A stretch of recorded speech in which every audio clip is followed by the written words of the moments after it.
अब क्या बताते हैं, नारद, ब्रह्मा जी कह रहे हैं कि नारद यों संदेहग्रस्त होकर हम लोग आपस में कहने लगे, हम वहां रुके रहे।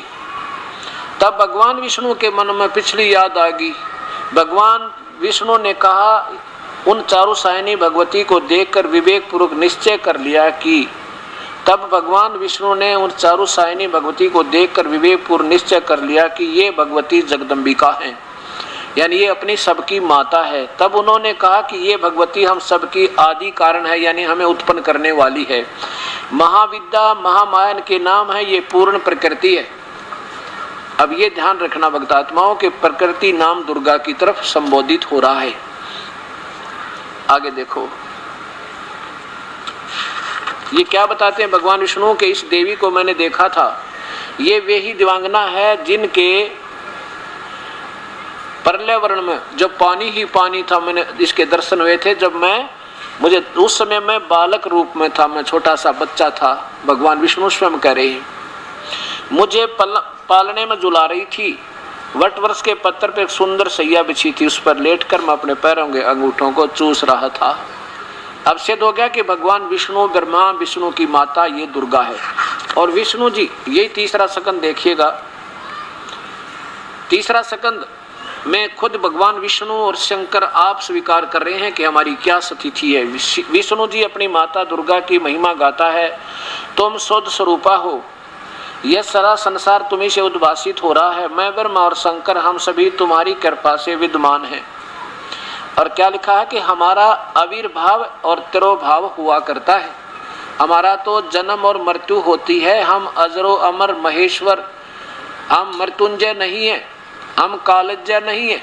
खुद भगवान आप स्वीकार कर रहे हैं कि हमारा तो आविर्भाव माने जन्म और तिरोभाव माने मृत्यु हुआ करता है। केवल तुम ही नित्य हो, सदा रहने वाली तू ही हो, जगत जननी और प्रकृति। ये प्रकृति शब्द दुर्गा के लिए है, प्रकृति और सनातनी देवी हो। अब भगवान शंकर बोले, देवी यदि महाभाग विष्णु तुम्हीं से उत्पन्न प्रकट हुए हैं तो उनके बाद उत्पन्न होने वाले ब्रह्मा भी तुम्हारे बालक हुए, और फिर मैं तमोगुणी लीला करने वाला शंकर क्या तुम्हारी संतान नहीं हुआ? अर्थात मुझे भी उत्पन्न करने वाली तुम ही हो। इति सिद्धम, ब्रह्मा विष्णु महेश नाशवान है, अजरो अमर नहीं है। देखो, हमारा तो आविर्भाव और तिरोभाव होता है, हमारी तो जन्म और मृत्यु होती है, और इनकी माता दुर्गा है और पिता इनका काल है। इन दोनों का आपस में संयोग है। अब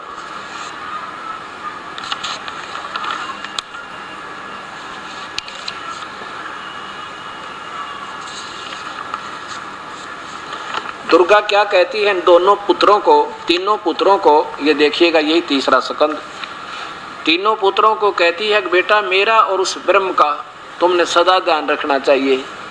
तीसरा स्कंद, ये नीचे देखो इधर, दुर्गा ने कहा, ये क्या कहती है कि महानुभाव देवताओं, अब मेरा कार्य करने के लिए विमान पर बैठकर तुम लोग शीघ्र पधारो। कहाँ जाओ? पधारो माने जाओ। कहाँ जाओ? अपना अलग उन तीनों द्वीप नीचे तो लोक बना रखे हैं। कोई कठिन कार्य उपस्थित होने पर जब तुम मुझे समन करोगे मैं सामने आ जाऊंगी। ये तो बालक है इनका आगे, ब्रह्मा विष्णु महेश, दुर्गा और काल के सामने बालक हैं, बिल्कुल थोड़ी शक्ति वाले। देवताओं, मेरा तथा सनातन परमात्मा का ध्यान, मेरा और इस ब्रह्म का यानी अपने पिता का ध्यान तुम सदा करते रहना चाहिए। हम दोनों का श्रवण करते रहोगे, तुम्हारे कार्य से होने में किंचित मात्र संदेह नहीं। अब देखो, यहाँ ब्रह्मा ने पूछा था कि हे माता, ये ब्रह्म आप ही हो या कोई और शक्ति है? ये देखो, ब्रह्मा जी कहते हैं, इस प्रकार मैंने जब भगवती जगदम्बिका से विनय पूर्वक पूछा वाणी में मुझसे, तो वो कहने लगी मैं और ब्रह्म एक ही हैं। ब्रह्म ये काल, यानी ये बताती नहीं साफ, इसके डरते हैं। मैं और ब्रह्म एक ही हैं, मुझे और इस ब्रह्म में किंचित भी मात्र भी भेद नहीं है। जो वे हैं वो मैं हूँ, और जो मैं हूँ वो वे हैं। अब यहाँ तो ये गोलमोल ये कर रही है, और यहाँ स्पष्ट बता रही है कि हम दोनों का है। इस शास्त्र को समझने के लिए कबीर परमेश्वर बुद्धि देता है, नहीं तो 5500 वर्ष हो गए, इसमें कोई निष्कर्ष नहीं निकाल सका।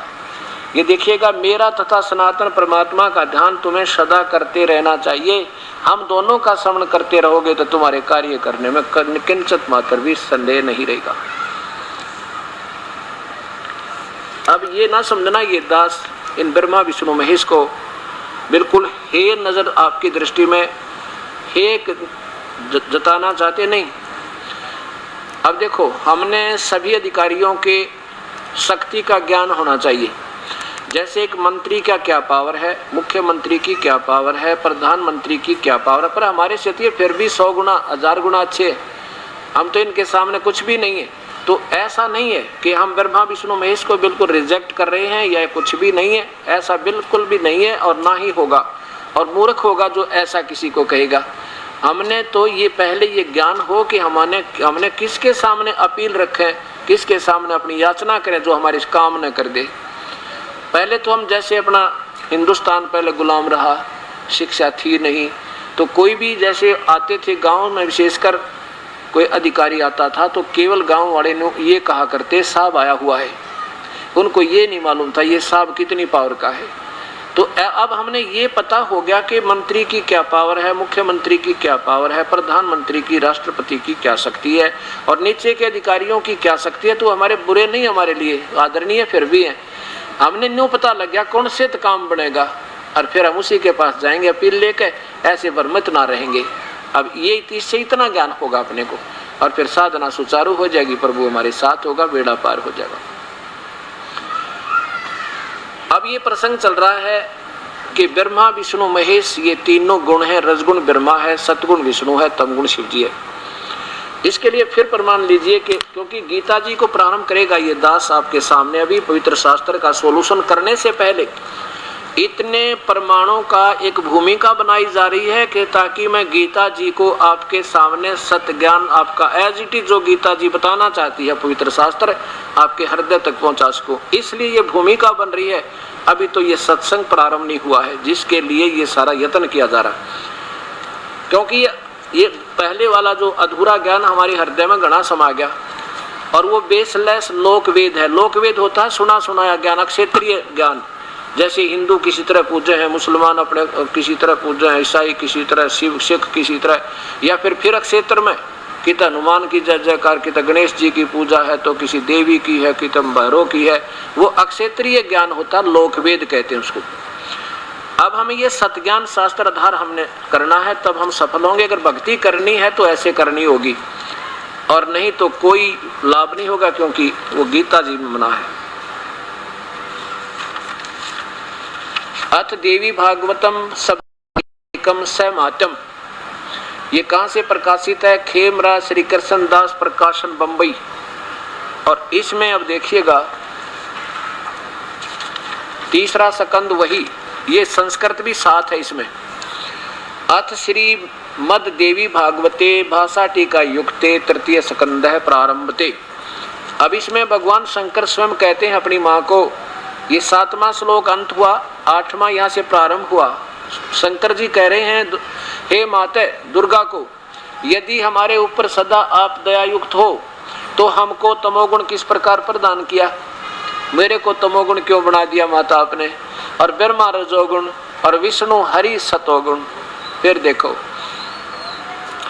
ये 7वां अंत हुआ श्लोक, 8वां प्रारंभ होता है। हे माता, यदि हमारे ऊपर सदा दया युक्त हो, हमको तमोगुण किस प्रकार प्रदान किया? ब्रह्मा रजोगुण और हरि सतोगुण। ओए होए। फिर संस्कार देखो, 7वां श्लोक अंत हुआ, 8वां प्रारंभ हुआ। यदि दया धर्मना न सदाम्बिके कथम अहम, अहम माने मुझे, विहित माने बना दिया, क्या तमोगुण, मेरे को आपने तमोगुण क्यों बना दिया? और कमल जय, कमल से उत्पन्न होने वाले ब्रह्मा को रजोगुण संभव रजोगुण बना दिया, क्यों बनाया आपने? और विहित सुविहित क्यों सतोगुण सतगुणों हरि और विष्णु को आपने सतगुण किस लिए बनाया? यदि आप हमारे पर दयालु हो, क्योंकि इन तीनों भगवानों को खूब पता है कि तुम्हारे कारण ये के जुल्म हो रहा है। किसी का बेटा मर रहा है किसी की बेटी मर रही है, शंकर भगवान के कारण यानी मृत्यु के ये देवता हैं, ये संहार करते हैं। और रजोगुण से हम एक दूसरे में विषय वासना, ये ब्रह्मा का गुण जबरदस्ती संतान उत्पत्ति करवाता है, और भगवान विष्णु का गुण हमें एक दूसरे में मोह ममता रखता है ताकि ये एक दूसरे के साथ जुड़े रहें और मर्तबे से कल न जाएं, ताकि इनका यहाँ से हृदय न हटे। तो ये भगवान भी दुख पाते हुए माँ से कह रहे हैं, माता एक तरफ तो आप कहती हो बेटा मैं तुम मेरे बहुत प्यारे हो, क्योंकि माँ को बच्चे प्यारे होते ही हैं, लेकिन फिर इनको गुण ऐसा बना दिया काल ने, तो ये क्या करें इनके। तो ये स्वयं भी दुखी होकर कहते हैं, फिर हमें क्यों ऐसे गुणों में युक्त कर दिया, अपने में तमोगुण बना दिया, और शंकर विष्णु को सतोगुण और भगवान इसको ब्रह्मा को रजोगुण क्यों बनाया। अब ये सिद्ध हो गया कि रजगुण ब्रह्मा, सतगुण विष्णु, तमगुण शिव जी। अब इस पवित्र, और ये तीनों नासवान हैं। दुर्गा किसे कहते हैं? प्रकृति को दुर्गा भी कहते हैं। दुर्गा को प्रकृति नाम भी दिया है, 4 बार आपको दिखाया। शिव महापुराण, पवित्र श्री शिव महापुराण, पवित्र श्री दुर्गा पुराण में आपके सामने स्पष्ट हुआ। अब ब्रह्मा विष्णु महेश की उत्पत्ति दुर्गा और काल से। ब्रह्म, ये गीता ब्रह्म बोल रहा, जैसे सुबह आपके को सत्संग सुनाया था, प्रमाण दिया था कि भगवान श्री कृष्ण ने गीता नहीं बोला, ये काल ने, ब्रह्म ने बोला। और ये अध्याय नंबर 14 का 3, 4, 5 ये स्पष्ट करता है कि दुर्गा तो सबकी माँ है और काल सबका पिता है। ये पवित्र शास्त्र श्रीमद् भगवत गीता जी, गीता प्रेस गोरखपुर से प्रकाशित है। अध्याय नंबर 14 का ये श्लोक नंबर इधर देखिएगा, 3, 4, 5। अब ये काल बोल रहा है, ब्रह्म कह रहा है कि मेरी, ये अर्जुन मेरी महत ब्रह्म रूप यानी मूल प्रकृति तो सभी प्राणियों की, भूतों की योनि है, अर्थात गर्भाधान स्थान है, और मैं उस योनि में चेतन समुदाय गर्भ को स्थापन करता हूँ। उसके संयोग से सब प्राणियों की उत्पत्ति होती है। आगे देखिए 4 में, हे अर्जुन, नाना प्रकार की सब योनियों में जितनी मूर्तियां अर्थात शरीरधारी प्राणी हैं उत्पन्न होते हैं, प्रकृति ये दुर्गा तो उन सब की गर्भ धारण करने वाली माँ है, और मैं बीज स्थापन करने वाला पिता हूँ। ये काल बोल रहा है कि दुर्गा तो सबकी माँ है और मैं सबका पिता हूँ। आगे देख 5वें में, इस प्रकार हे अर्जुन, सतगुण विष्णु, रजगुण ब्रह्मा, तमगुण शिव जी, ये तीनों प्रकृति संभुआ प्रकृति से उत्पन्न हुए हैं, दुर्गा से। ये गुण, ये तीनों भगवान अविनाशी जीवात्मा को शरीर में बांधते हैं कर्मों के आधार पर, और यही कर्म दंड में बांधे रखते हैं। ये तीनों भगवान भी इसको फंसाए रखते हैं। सिद्ध हो गया कि ब्रह्मा विष्णु महेश की उत्पत्ति दुर्गा और ब्रह्म यानी काल तय। और ये अभी तक इनके बारे में माता पिता भी नहीं बता पाए। ये भगवान शिव की महिमा गाने वाले, भगवान विष्णु की महिमा गाने वाले। अब बताओ, जिन शिक्षकों को अपने सिलेबस की पुस्तकों में क्या लिखा है ये आप ज्ञान नहीं तो स्टूडेंट को, विद्यार्थियों को क्या पढ़ाया होगा, ये आप सोचना होगा आपने। और जो आउट ऑफ सिलेबस यानी दंत कथा, वो नावल पढ़ा दिए, कॉमिक्स पढ़ा दिए अपने तय, हम उन पर आधारित हो गए, क्योंकि गुरुओं की बातों पर विश्वास करना विद्यार्थी का स्वाभाविक फर्ज बने। तो हमारे पूर्वज भोले भाले थे, उन्होंने जो बताया हम उन्होंने स्वीकार कर लिया। अब भी हमारा स्वभाव यही है कि संत ठीक ही बताया करते हैं, लेकिन संत होगा तो ठीक बताओगा, असंत ठीक नहीं बता सकते, क्योंकि उनको स्वयं ज्ञान नहीं, इसलिए वो असंत जिन शास्त्रों का ज्ञान नहीं। अब देखिएगा 7वें अध्याय का, अब ये जो मैं प्रारंभ करना चाह रहा था ताकि आपके आत्मा में उथल पुथल ना होए, इसलिए ये इतनी भूमिका बनाकर ये 4 श्लोक समझाना चाहूंगा गीता जी के, जब आपके समझ में आओगी। 7वें अध्याय का 12, 13, 14 और 15 श्लोक में कितना रहस्य छुपा रखा है ब्रह्म ने, कमाल। क्योंकि गीता जैसा शास्त्र ब्रह्म तक की साधना का और पूर्ण ब्रह्म के ज्ञान का, ज्ञान तो इसमें पूर्ण ब्रह्म का भी है, 1 नंबर का शास्त्र है सारे संसार में। और ये वो शास्त्र है, ये उस समय रचा गया था, ना कोई हिंदू था, ना मुसलमान, सिख, ना ईसाई। ये केवल मानव मात्र के कल्याण के लिए कलयुग में एक संक्षिप्त ज्ञान दिया था। लेकिन इसको भगवान खुद कहता है कि इसको तो वो समझाओगा जो तत्वदर्शी संत होगा, आम संत इस गीता के ज्ञान को नहीं समझा सकता। स्पष्ट भगवान ने कहा है 4 अध्याय के 34वें श्लोक में। अब देखिएगा इसमें अध्याय नंबर 7 का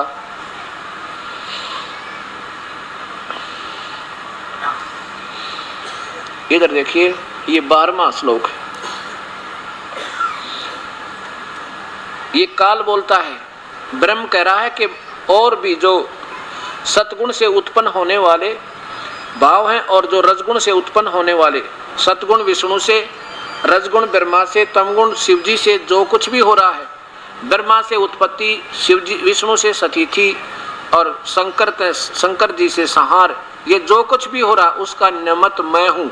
क्योंकि काल ने ही इनको ड्यूटी दे रखी है। काल को, ब्रह्म को 1 लाख जीव रोज खाने का, मानव शरीरधारी खाने का श्राप है। उसके लिए इन तीनों पुत्रों को विवश करके ये काम करवा रहा है। अब यहाँ कहता है कि और भी जो सतगुण से उत्पन्न होने वाले, यानी हमारे अंदर सतीथि जो बनी हुई है, ये विष्णु जी के गुण, सतोगुण के कारण, विष्णु के कारण, और भी जो रजोगुण से हम संतान उत्पत्ति करते हैं और संसारिक सुख की कामना करते करते मर जाते हैं, डटा नहीं जाता, ये भगवान इस ब्रह्मा के गुण के कारण, ब्रह्मा जी के। और तमोगुण जो हमारा संहार होता है, हम एक दूसरे मार डालते हैं, काट डालते हैं, कहते ये इस शंकर भगवान के कारण हमारी मृत्यु होती है। कहते ये जो कुछ भी हो रहा है उस होने वाले बात सब, उनको सब तो मुझसे ही होने वाला ऐसा जान। देख कितना साफ कहा।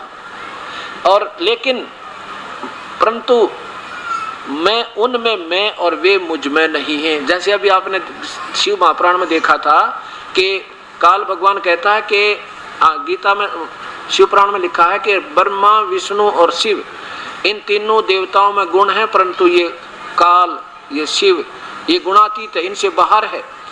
अब ये क्या करता है काल हर ब्रह्मांड में? ये देखिए, ये ब्रह्मा, विष्णु और शिव तो यहाँ अलग से लोक बना दिए, इन तीन स्थानों के प्रभु, और ये इनसे अलग रहता है यहाँ पर, और यहाँ पर ये आकार में रहता है। और जब चाहे यहाँ से बिल्कुल खाली कर देता है इस लोक को, अंतर्ध्यान हो जाता है, और पत्नी को अपनी को यहाँ छोड़ देता है, दुर्गा को। इसका अलग लोक भी है ब्रह्म लोक में दुर्गा का। ये कहता है कि मैं उनमें और वे उनमें नहीं, मुझ में नहीं है, क्योंकि ये इनसे न्यारा रहता है और इससे भी भिन्न, बिल्कुल सबसे अलग जब रहता है ये अपना, वहाँ एक ब्रह्मांड में तीनों पुत्रों की उत्पत्ति करके यहाँ आकर विराजमान हो जाता है। और डेली भी यहाँ पर आता है ये, और जब चाहे अपने ब्रह्मांड में जो से में चाहे चला जाता है। ऐसा इसका वर्णन है। अब 13वें नंबर में क्या लिखा है, वही 7वां अध्याय। अभी 12 आपने सुना कि ये तीनों गुणों से जो कुछ भी हो रहा है, सतीथि, उत्पत्ति, सतीथि और संहार, ये मुझसे जान, लेकिन मैं इनमें और ये मुझ में नहीं है। अब 13वां देखो, इसमें लिखा है कि गुणों के कार्य रूप सात्विक, राजस और तामस, इन तीनों प्रकार के भाव से ये सारा संसार प्राणी समुदाय मोहित हो रहा है। यानी इन्हीं से मिलने वाली राहत, इन्हीं के द्वारा जो प्रभाव आपके ऊपर, इन्हीं से मिलने वाली राहत, इन्हीं से प्राप्त सुखों पर आधारित है और जन्म और मृत्यु में शीघ्र चला जाता है। इन तीनों गुणों से परे मुझ अविनाशी को नहीं जानता। ब्रह्म कहता है कि नादान प्राणी मेरी पूजा भी ना करते, ये तो इन तीनों गुणों तक फंसे बैठे हैं, जो कि बिल्कुल बेकार पूजा है। देखिए आगे, अब 14 और 15 में निचोड़ कर दिया, साथ दे दिया सारा। क्योंकि यह अलौकिक अर्थात अति अद्भुत त्रिगुणमयी मेरी माया, तीनों भगवानों ब्रह्मा, विष्णु, महेश के द्वारा रचा गया जाल बहुत ही भयंकर है, दुस्तर है, बड़ा खतरनाक है। और जो साधक पुरुष मुझको ही निरंतर भजते हैं, मेरी पूजा करते हैं, वो इनसे ऊपर उठ जाते हैं। जैसे मुख्यमंत्री कहे कि इन मंत्रियों से ज्यादा मैं लाभ दूंगा, तो मेरी शरण में आ जाओ। इन मंत्री तो तुम्हें केवल एक विभाग का लाभ देगा, वो भी पूरा नहीं दे सकता, और मैंने इनको कुछ थोड़ी मोटी शक्ति दे रखी है जिससे वो तुम्हें लाभ दे रहे हैं, लेकिन मेरे पास आओ, इनसे अच्छा तो मैं दूंगा। और फिर कहता है मेरी भी पूरी राहत नहीं है, वो प्रधानमंत्री कोई और है। इस पूरे 7 श्लोकों में ये वर्णन समझिए। अब क्या कहता है कि इनसे अच्छी तो मैं राहत दूंगा, तीनों गुणों से, ब्रह्मा, विष्णु, महेश से, तो मेरी पूजा भी ना करते नादान। अब देखो तोड़ कर दिया इसमें 15वें श्लोक में, 7वें अध्याय के 15वें श्लोक में, इस माया के द्वारा तीनों गुणों से मिलने वाले लाभ और इनके द्वारा फैलाए गए इस जाल के द्वारा जिनका ज्ञान हरा जा चुका है, इन्हीं तक साधना पूजा में उलझे पड़े हैं।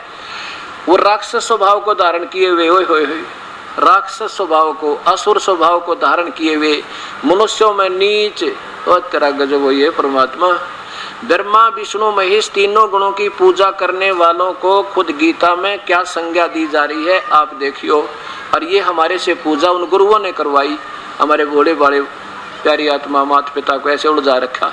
क्या लिखा है कि इस तीनों गुणों के द्वारा जिनका, माया के द्वारा जिनका ज्ञान हरा जा चुका है, आसुर स्वभाव को धारण किए हुए मनुष्यों में नीच दूषित कर्म करने वाले दुष्कृति न यानी भक्ति मार्ग के ये बुरे कर्म है ब्रह्मा विष्णु महेश तक की पूजा करना। और देवताओं के नीचे की तो कहना है कि बहुत खतर खराब मूढ़ा मूर्ख लोग और मुझे नहीं बजते यानी मेरी पूजा नहीं करते। पूजा का जिक्र चल रहा है।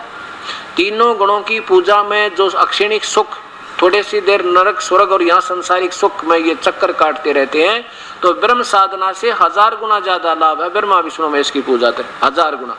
लेकिन ये भी पूर्ण ठीक नहीं है। स्वयं ये स्वीकार करता है काल मेरी भक्ति भी अनुत्तम घटिया है। अभी दिखाऊंगा 7वें अध्याय में।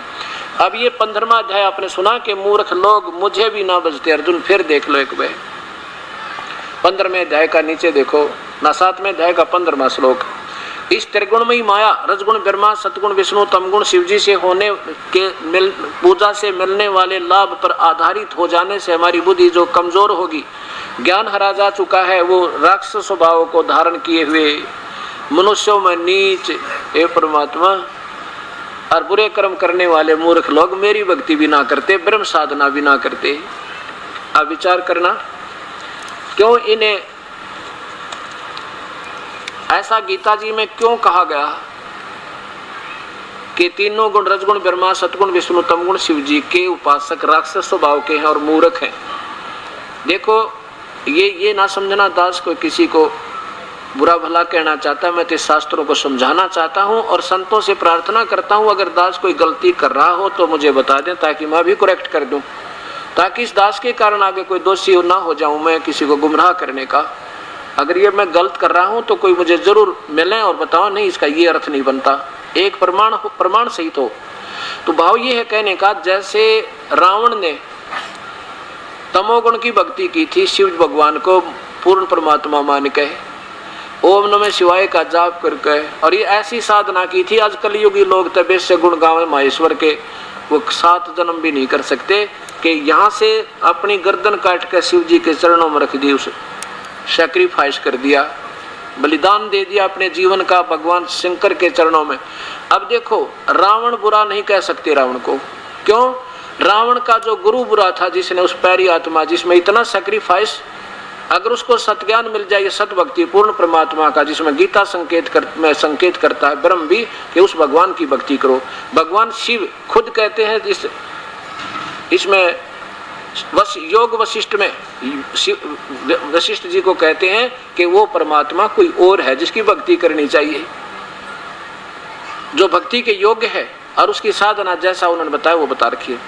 तो उस अब रावण ने गुरु बना रखा था, गुरुदेव ने बताया बेटा ये सदाशिव है ना, ये बस पूर्ण परमात्मा है, इसका ओम नमः शिवाय जाप है और ये तेरे ठाठ कर देगा। ठीक है, ये भगवान वर्कडन देते हैं, जैसा रावण ने उनकी पूजा की उतने ठाठ दे दिए, इतना धन दे दिया, सिद्धि दे दी, आकाश में उड़ जावे हैं, और आखिर में फिर कुत्ते वाली मौत मरा। और ऐसी साधना की कि 10 बार सिर काट कर धर दिया उस शिव जी के सामने, और फिर भी राक्षस स्वभाव का हुआ, राक्षस कहलाया, कुत्ते वाली मौत मरा। इतना नीच अपनी मां ने ठा लिया, यानी सीता का अपहरण कर लिया, इससे गंदा और कौन कर्म करेगा यू, इतना नीच। और फिर मूर्ख समझाए तो बिना माना। अब ये सारे गुण जो गीता में लिखा है कोई अक्षर गलत नहीं इसका एक भी। फिर भस्मागिरी नाम के एक तपस्वी थे जो शिव के उपासक, और कैलाश पर्वत पर, यहाँ भी एक इस हर एक लोक में इन्होंने अलग से कैलाश पर्वत की रचना की हुई है, जैसे शिव के लोक में जो नीचे वाला शिव का लोक है, उस शिव के लोक में कैलाश पर्वत के ऊपर जहाँ शिव का घर है उसके द्वार के सामने 12 वर्ष तक सिरासन पर नीचे को सिर ऊपर को पैर करके और भस्मागिरी ने साधना की। एक दिन पार्वती जी की प्रार्थना पे भगवान शिव ने कहा कि मांग भाई, क्या मांगता है भस्मागिरी, बोल साधक क्या चाहता है सेवक तू। भस्मागिरी ने कहा कि ऐसे नहीं भगवान, पहले वचनबद्ध हो जाओ तब मैं कुछ डिमांड रखूं। भगवान शिव बोले भाई चल ठीक है, तू मैं वचनबद्ध हुआ, मांग क्या मांगे। कि भगवान ये आपके हाथ का ये कड़ा दे दो, मुझे भस्म कंडा दे दो। भगवान शिव ने सोचा साधक है भाई, कितने अपनी रक्षा के लिए मांगता होगा, जंगल में रहना होता है, इतने दयालु हैं ये मालिक, ले भाई ले जा तू भस्म कड़ा ले ले। अब जब भस्म कड़ा हाथ में आ गया उस नीच आत्मा के, भस्मागिरी के, क्या बोला शिव जी बोले होशियार, तने खत्म करूंगा तुझे। क्यों खत्म करूंगा? कि पार्वती को तो पत्नी बनाऊंगा और तुझे मार डालूंगा, अरे तेरा नाश पापी आत्मा।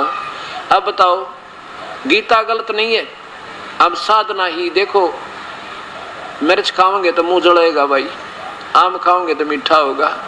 अब हम साधना आम के स्थान पर बबूल बीजेंगे तो कांटे ही लगेंगे, गीता के विरुद्ध साधना करेंगे तो हानि हानि है, लाभ कति नहीं। तो क्या बताया कि भस्मागिरी पीछे और भगवान शिव जी आगे आगे। अगर ये सर्वशक्तिमान हैं, इनका ना विनाश नहीं होता तो भगवान शिव जी ने डरने की कोई जरूरत नहीं थी, भागने की नहीं आवश्यकता पड़ती, क्योंकि ये अजरो अमर भी नहीं है और ये सर्वशक्तिमान भी नहीं है, और भाई ये भगवान भी हैं और दयालु भी बहुत है, ऐसी बात नहीं। ये तीन लोग के एक विभाग के मंत्री में जितनी पावर है उतनी तो है ही है इनमें, लेकिन एक विभाग के मंत्री, प्रांत के मंत्री को और कोई मुख्यमंत्री भी बताओ और प्रधानमंत्री भी यही है, राष्ट्रपति भी यही है, वो बताने वाला कति मूर्ख है, उसने क्या है कहानी बेरा, वो तो कति यूजलेस आदमी है। तो आज तक जितने भी ये संत ब्रह्मा विष्णु महेश की महिमा गाने वाले ये ऐसी व्याख्या कर रहे हैं, इससे सिद्ध होता कि इनके पास वो वास्तविक ज्ञान नहीं है जो हमारे पवित्र शास्त्रों में रहस्य छुपा हुआ है। तो उनके पास भक्ति क्या होगी अभी सोचनी पड़ेगी, अर्थात वो भी ठीक नहीं। वो भी ये दास देगा आपको ये भक्ति भी, जो जहाँ से प्रारंभ होनी है, ये ब्रह्मा विष्णु महेश दुर्गा गणेश, ये जो साधना है, जो हमने प्रारंभ, ये हमारी प्राइमरी की क्लास की पढ़ाई है, जो मैंने पढ़ानी पड़ेगी, जो कि इन संतों ने पढ़ाना था आपको, वहाँ तक की पूजा, वो भी इस दास ने आपका कोर्स कराना पड़ेगा। 4 महीने तक ये पूजा भी नहीं कह सकते, ये एक अलग चीज होती है, वो बाद में समझ में आओगी आपके। अब जैसे 15वें अध्याय के, गीता जी के 15वें अध्याय में लिखा है, हाँ ये थोड़ा सा प्रकरण, जैसे ब्रह्मा जी ने ना, इसने हिरण्यकशिपु ने ब्रह्मा जी की रजोगुण की साधना की थी और जिसके कारण उसको सिद्धियां आ गई और मांग लिया भगवान तो, सुबह मरूं ना शाम मरूं, रात मरूं ना दिन मरूं, 12 चारों ऋतु में नहीं मरूं, 12 मास में नहीं मरूं, आकाश पृथ्वी पर कहीं नहीं मरूं। ब्रह्मा ने कह दिया तथास्तु। और फिर क्या हो गया, राक्षस बन गया और कुत्ते वाली मौत मरा, राक्षस कहलाया, रजोगुण पर का उपासक। और फिर सतोगुण के उपासक विश्वामित्र ने अपने ही साथी वशिष्ठ मुनि के 100 बेटियां की, मासूम बालका की कसाई की तरह हत्या कर दी, वो मार डाले। और उदाहरण देता हूं, जैसे एक बार का प्रमाण है,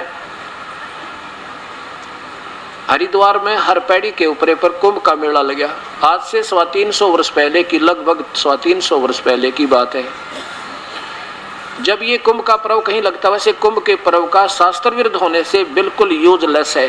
गीता में प्रमाण जिस पूजा का नहीं है वो शास्त्र विरुद्ध है, और शास्त्र विरुद्ध पूजा ना कोई परम गति हो, ना सिद्धि हो, ना उनको कोई सुख हो। ये 16वां अध्याय का, और आप देखिएगा, फिर देखिए, क्योंकि बच्चा पढ़ता है ना किताबों को, वो निष्कर्ष नहीं निकाल सकता, और टीचरों का फर्ज होता है उस बच्चे को निष्कर्ष निकाल के दे दे ताकि फिर तुरंत समझा। इसलिए तो अध्यापकों की आवश्यकता पड़ती है, इसी पर लिए तो गुरुओं की आवश्यकता पड़ी थी संत मार्ग में, लेकिन गुरुओं ने अपना वेरा इसमें लिख के रखा है। तो वो बताओ क्या टीचर, 16वें अध्याय का, अध्याय नंबर 16 का ये 23वां श्लोक देखो। जो पुरुष यानी जो साधक शास्त्र विधि को त्याग कर अपनी इच्छा से मनमाना आचरण करता है, वह न तो सिद्धि को न सिद्धि को प्राप्त होता है, न परम गति को, और न सुख को। और इन 3 चीजों के लिए भक्ति करते हैं, ये तीनों हो नहीं सकती। जो गीता जी में जो लिखा है इससे अलग जो साधना करें, आगे देखो, क्योंकि गीता जी चारों वेदों का सार है, और गीता जी तो बोली जा रही है और वेदों की तरफ संकेत है। वेदों में केवल ओम नाम से भक्ति प्रारंभ होती है और कोई मंत्र नहीं है, सब मनमुखी मंत्र हैं। मनमुखी उपवास वगैरह, मंदिर में जाना, मस्जिदों में जाना, तीर्थों पे जाना, ये कुंभ के मेले का पर्व मनाना, ये गीता विरुद्ध, वेदों विरुद्ध है, होने से शास्त्र विरुद्ध है। इससे तेरे लिए कर्तव्य और अकर्तव्य की व्यवस्था में जो भक्ति के कर्म करने हैं और नहीं करने हैं उनमें केवल शास्त्र ही प्रमाण है, और कोई किसी की दंत कथा से मत फंस जाना। ऐसा जानकर तू शास्त्र विधि से नियत कर्म करने योग्य है, अर्थात शास्त्र में वर्णित जो साधन है उनके अनुसार साधना करना, नहीं तो यूजलेस है। तो ये कुंभ का पर्व जो है ये वैसे गीता विरुद्ध होने से, शास्त्र के विरुद्ध होने से यूजलेस है, फिर भी अपने लोक वेद के आधार पर ये भोली आत्मा, इन्हें तो भगवान चाहिए कोई कितना बता दे भाग्या जागा। तो क्या हो गया कि वहां हर की पैड़ियों पर कुंभ के मेले का एक पर्व भी लगने का संयोग बता दिया किसी ने। ये प्यारी आत्मा आम साधक भी और ये तीनों गणों के उपासक, जैसे ये नाथ औगड़, ये नाथ नागा कनपाड़े और ये गिरी पुरी, ये सारे शिव जी के तमोगुण के उपासक हैं, और वैष्णु ये शिव जी विष्णु जी के उपासक हैं। और ये सभी जाकर के अपने अपने खेमों में, अपने अपने समूह में जाके एकत्रित हो गए ग्रुप में। और जब आया